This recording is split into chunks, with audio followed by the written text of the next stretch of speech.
Princesses Beatrice and Eugenie reported to be in a state after the arrest of their father yesterday. There have also been friends of Fergie talking to the press, suggesting that there are concerns over her mental health, that she is under extraordinary strain. And there's no doubt that they are under incredible strain, given that those images that we saw yesterday of Andrew Mountbatten-Windsor being arrested at Wood Farm on the Sandringham estate, that extraordinary photograph of him looking wild-eyed and shell-shocked as he left Aylsham police station after some 11 hours of questioning last night. We don't know where they are at the moment. Unlike Andrew, Fergie has actually done an okay job of lying low and keeping herself out of sight since this scandal erupted,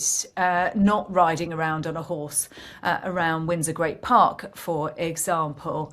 It's thought that she may have been spending time with one of her daughters, that she may have been in the UAE for some time.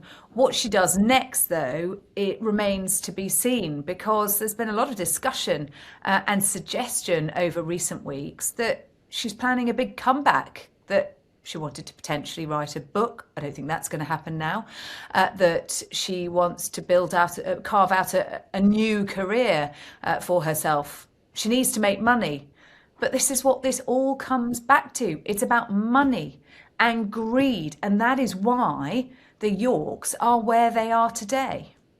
It is impossible to imagine the humiliation that has been wrought on the entire York family by Andrew and Fergie's associations with Jeffrey Epstein.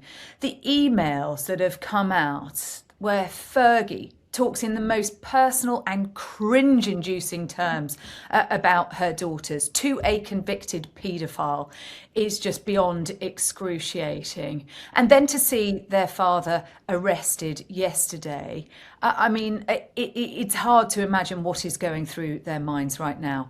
And those divided loyalties, actually, because he has brought monumental shame on the family. And not just this week, not just this year, over years and years and years. But there are now increasingly questions being asked about what they knew and what they did about it. We, of course, know that Princess Beatrice was a part of the negotiations for the Newsnight interview. We now know from the Epstein files that Beatrice and Eugenie were taken to see Jeffrey Epstein just days after he was released from house arrest after his 2008 conviction. And at that point, they were not children, they were grown women.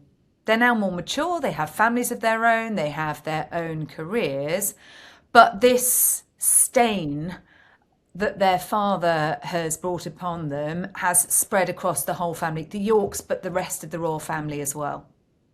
I'm in two minds about how we judge Beatrice and Eugenie, because they grew up in this world. They grew up with parents who had cultivated these relationships with some pretty unsavoury characters, it now emerges. Jeffrey Epstein being the most infamous of them, but highly wealthy individuals with some pretty dubious morals. They were children throughout this, they grew up in it. But as adults, they have continued to carve out careers and relationships in the Middle East, for example.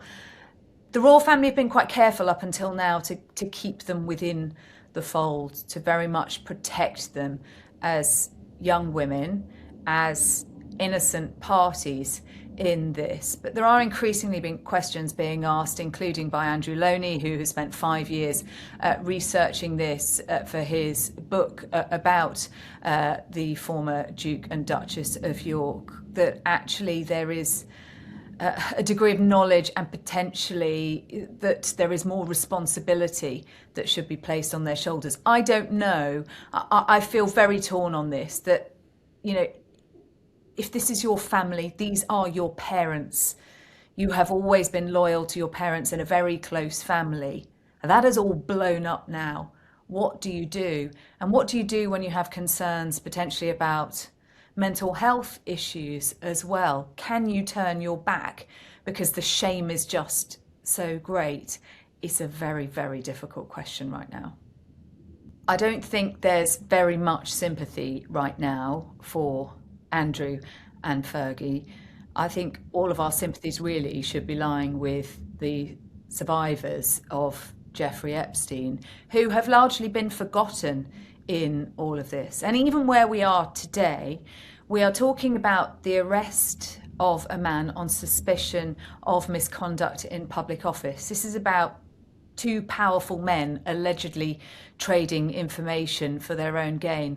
This isn't actually anything to do with Virginia Giuffre's claims and those that have been made and largely ignored for more than a decade now by Jeffrey Epstein's victims. And I think there's a lot of anger about that. But potentially what we can see here now is that this may be the sort of legal entry route, that police, having arrested Andrew yesterday, that he is now under investigation, that searches have been carried out at Norfolk and also at Royal Lodge. This could then lead to a broader investigation depending on what they find.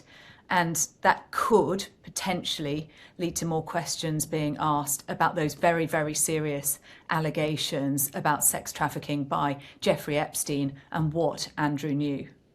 The fact that this arrest took place at Wood Farm on the Sandringham estate is pretty significant. Wood Farm was the property that became Prince Philip's sanctuary when he stepped back from public life. It is where he and the Queen would spend private moments. It's where the Queen, the late Queen, chose to spend an anniversary of her 70 years on the throne. And now it has forever been tarnished by those scenes of unmarked police cars and plainclothes police officers swarming to arrest her second son. I think the next few days will be pretty fraught and very isolated and lonely indeed for Andrew Mountbatten-Windsor as he sits in Wood Farm on the Sandringham estate. That's his temporary home while he waits for Marsh Farm, the 5-bedroom farmhouse that he's been allocated after being kicked out of Royal Lodge, to be ready. I don't think there'll be many visitors knocking at his door with belated birthday cards right now, will there? And I think he will be, as we saw from that image, that wild-eyed, shell-shocked, haunted image, he'll be pretty concerned about what is to come. He is under investigation and he's going to be for some time. This is not going to be a quick process. There is a very, very long road ahead. We're really just at the beginning of this, and I think there will be many sleepless nights ahead for Andrew Mountbatten-Windsor.